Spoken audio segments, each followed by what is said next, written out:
Vamos tratar de um assunto agora que é um assunto muito importante para o desenvolvimento e a continuidade do futebol brasileiro, tá? A gente tem aí até o dia 30 de abril o prazo limite para que os clubes publiquem seus balanços de acordo aí com o que está estabelecido pela Lei Pelé.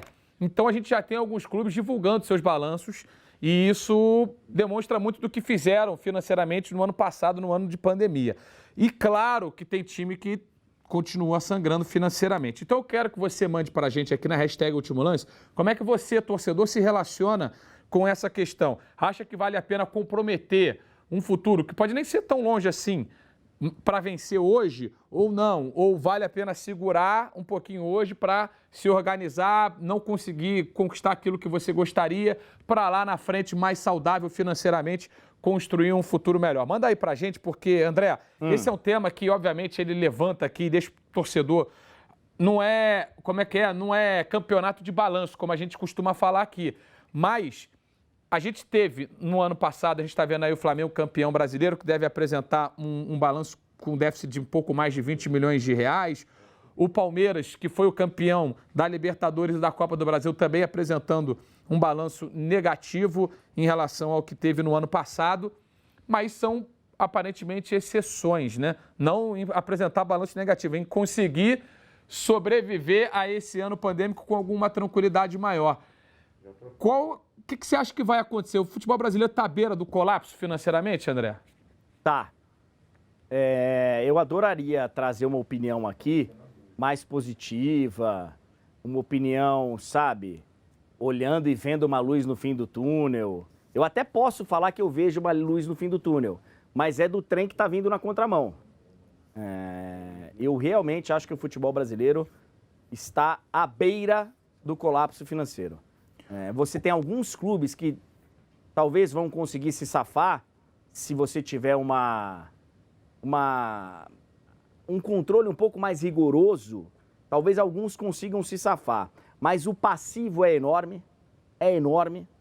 Nós vivemos num país que você não consegue dinheiro barato, então até para você fazer um plano de pagar, né? Se o cara chegar e falar assim, ó, eu quero pagar, eu quero, né, tô assumindo um clube aqui, presidente do Corinthians, vou fazer uma homenagem ao Ricardinho, que tá com a camisa do Corinthians pendurada lá no cenário dele. Esse cara não tem crédito, né, André? Pois é. Ninguém não tem crédito, Então, ninguém acredita nesses caras. Pois é, e aí se ele chega, ele assume o clube, 1 bilhão em dívidas, não tô nem falando do estádio, mas 1 bilhão em dívidas. O cara fala, eu quero pagar. Você não consegue dinheiro barato.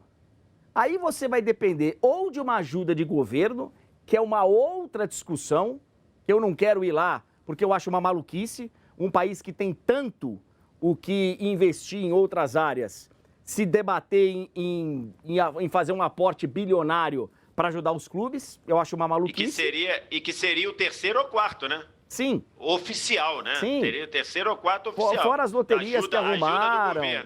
Ajuda de governo. E refinanciar a dívida em não sei quantos milhões de parcelas, e ajuda de loteria e tal. Então, assim... não paga? Refinancia e não paga? Então, Ricardinho, por isso que eu tô te falando que é muito difícil você confiar em chegar... Ó, a partir de agora, vamos fazer aqui um grande pacto e todo mundo vai... Já vai ser quase impossível. Então, assim, eu não consigo olhar como um cara que administra as finanças da minha casa, comparar com a situação desses clubes e olhar e falar, tem saída. Porque, cara, porque não tem. Porque não tem. Friamente falando, ô Luizinho, não tem. Ou é uma solução não é longo prazo, é enorme prazo. Mas tem, André. O Flamengo mostrou que tem. O Flamengo mostrou que tem, ué. Só para constar, assim, a situação do Corinthians, que foi publicada pelo site Meu Timão, é a seguinte, eu vou arredondar, tá? O Corinthians projeta, em 2021, ter receitas de pouco mais de 500 milhões de reais, ok? Receitas, pouco mais de 500 milhões de reais. O Corinthians tem, em dívidas de curto prazo, o que são dívidas de curto prazo? Dívidas com vencimento em até 1 ano. Até dezembro de 2021, o Corinthians tem que pagar 587 milhões de reais. Qualquer empresa, qualquer pessoa, qualquer clube, qualquer coisa Com essa situação, ela é uma empresa inviável financeiramente. Falida. Porque as dívidas, ela é inviável, ela não é viável.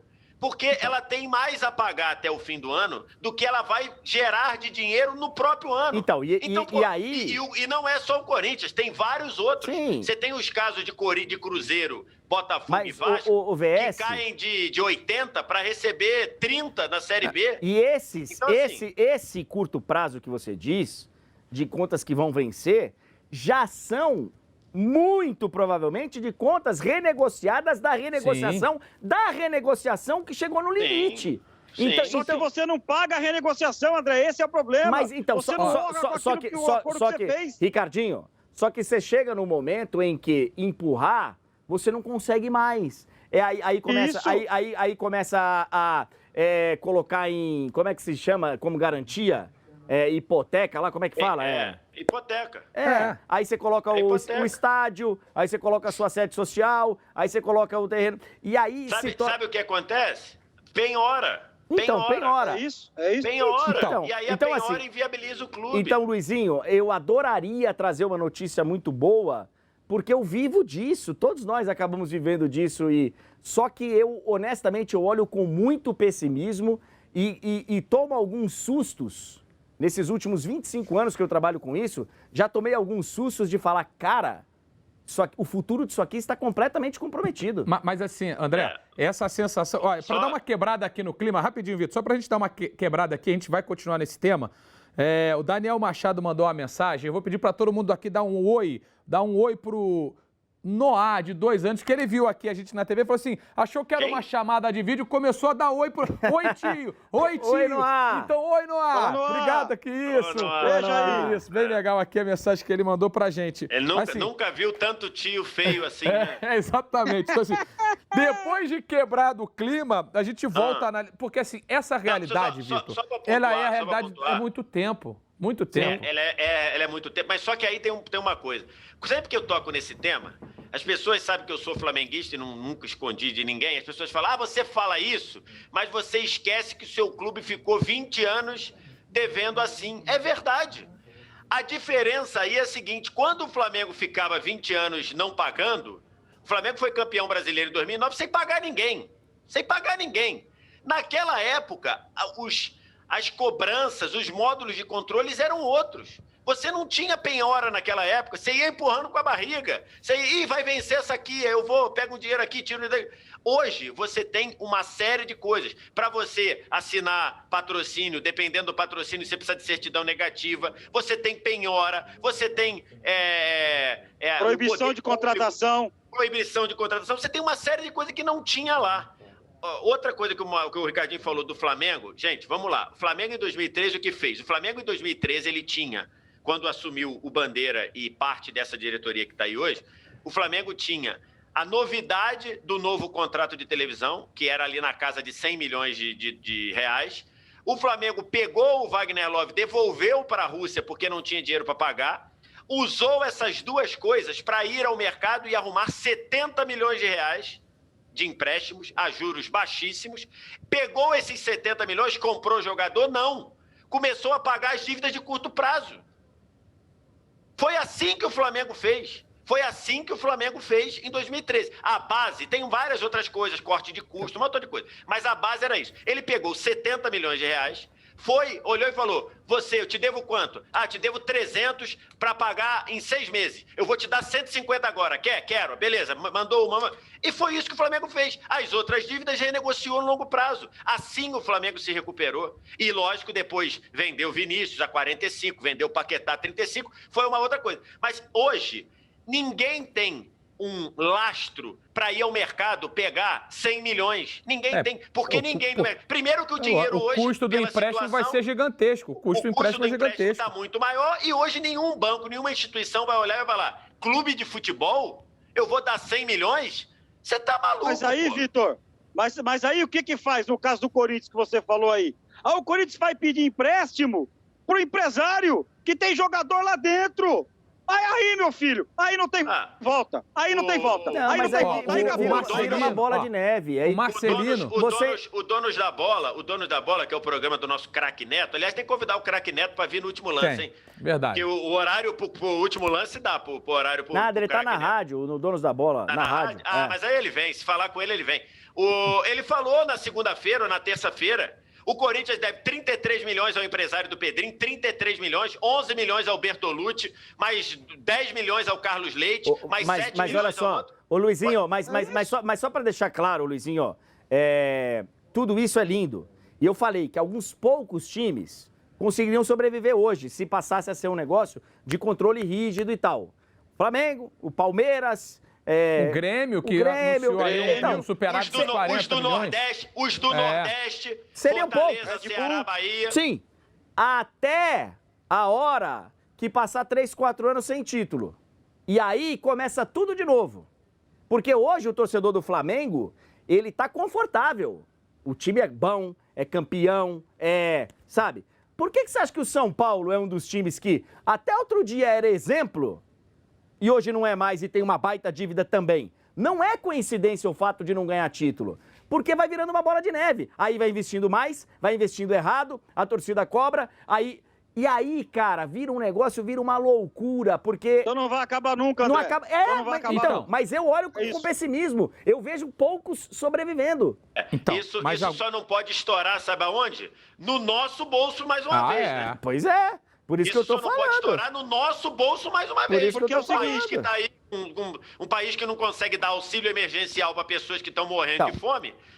Mas você lembra como é que era, por exemplo? Você lembra como é que era na época do Bandeira, quando ele começa a renegociar e tal? A pressão que era da torcida falando, beleza, você tá arrumando a conta, só que o time de futebol vocês não entendem nada. Então, nos primeiros 3 anos a torcida entendeu.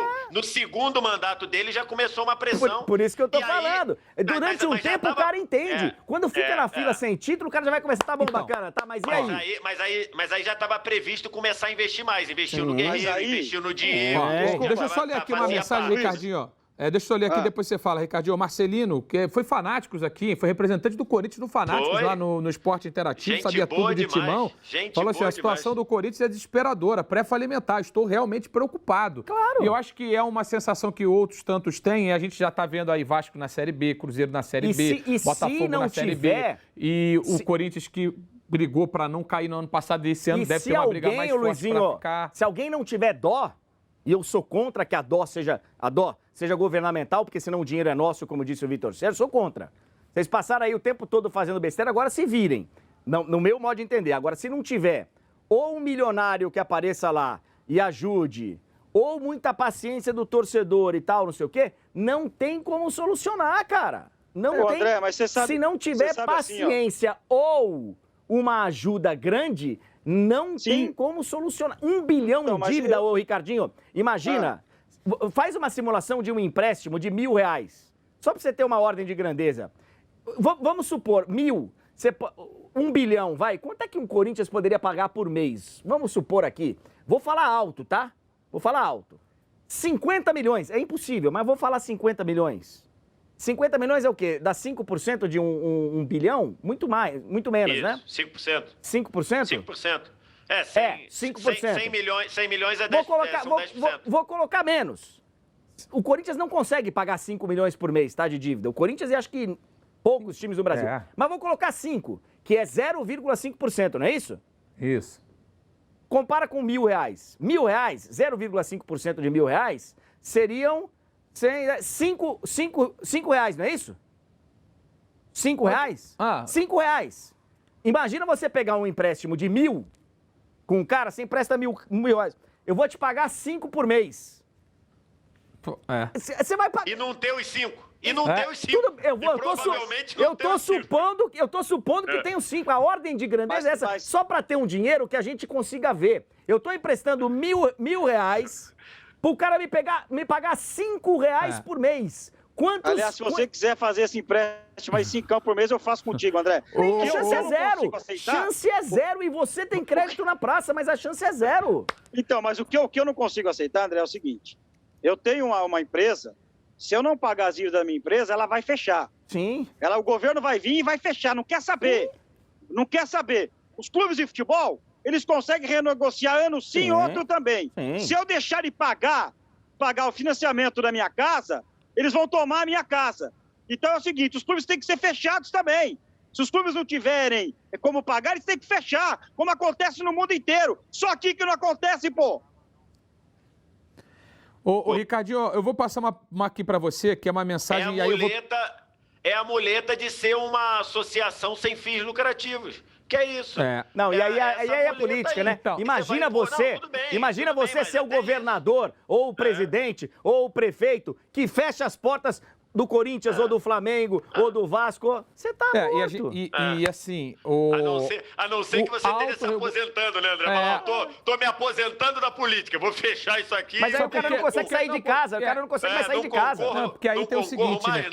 Obviamente é uma indústria que movimenta bilhões de reais aqui no Brasil. Então, como qualquer indústria que movimente bilhões de reais, ela é uma indústria que as instituições governamentais, elas vão ter um interesse em manter essa indústria viva, porque ela ajuda a girar o dinheiro. Fica devendo para todo mundo e não pagar, não dá o direito. Mas eu não estou falando isso, deixa eu só concluir para não parecer que eu falei isso, Ricardinho. Mas é o seguinte, deixa que ela se autorregule. Quem tiver condições de continuar brigando por títulos, brigando na Série A, que continue. A não ser, Luizinho, a não ser que você crie uma liga de futebol com responsabilidades e saia ao mercado para vender. Olha, nós temos um negócio de 3 bilhões de reais. E as regras serão novas, porque cada clube tem as suas responsabilidades para permanecer na liga. Cada clube tem a sua... Só que não existe isso. E quem cuida do negócio futebol no Brasil, é a CBF. E o modus operandi da CBF, a gente tá vendo como é. E a gente conhece há muito tempo. Eu queria... Não adianta você fez bravejar sem ligar o microfone, velho. Se você ligar a chavinha aí, melhora. Não, só para falar o seguinte, CBF não cuida de futebol, CBF cuida de política, é outra coisa. Mas... Só para pontuar que eu acho que é uma discussão que a gente deveria avançar num outro momento. Aliás, eu estou até tentando uma entrevista com o presidente do Bahia. É um ponto que o presidente do Bahia falou quando se manifestou lá no negócio de votar sim ou não para o técnico, que, aliás, virou um engodo. Hoje o Carlos Eduardo Mansur, do blog dele, no Globo.com, mostrou que é um engodo. Porque se for em comum acordo, não conta para a limitação. A limitação não é nem demissão, assim, não é nem demissão, nem pedir demissão. Então já é um engodo. Falei que arruma algum jeito eles iam dar. Também falei, André, também falei. Só para constar, o que o presidente do Bahia falou é importantíssimo de se discutir. Se deixou de lado falar no fair play financeiro, e hoje o que você tem é o seguinte, o presidente do Bahia tem razão ao falar sobre isso. No ano passado, em 2019, Bahia e Corinthians disputaram, os dois, uma vaga na Libertadores, perfeito? O Bahia bateu na trave e ficou fora, e gastou o que podia gastar. O Corinthians foi para a Libertadores e teve 160 milhões de prejuízo.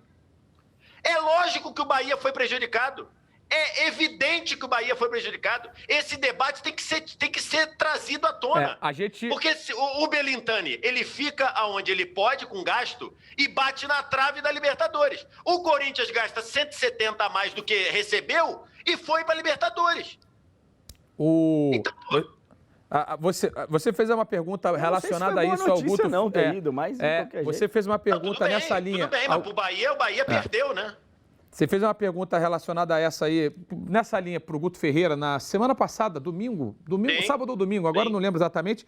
E aí, foi domingo, né? Só respondendo aqui, ou trazendo a resposta do Guto a esse questionamento, ele falou, cara, uma hora a conta vai fechar. Nós que estamos aqui dentro, ele se colocou numa situação, não em relação ao fair play financeiro, mas dessa injustiça de você ter um time anabolizado e outro que está ali tentando pôr na cara e na coragem fazer o trabalho, né? E ele falou, olha, uma hora a conta vai cobrar, a gente vai continuar fazendo o nosso trabalho direitinho, porque uma hora quem está anabolizando vai ter a conta cobrada.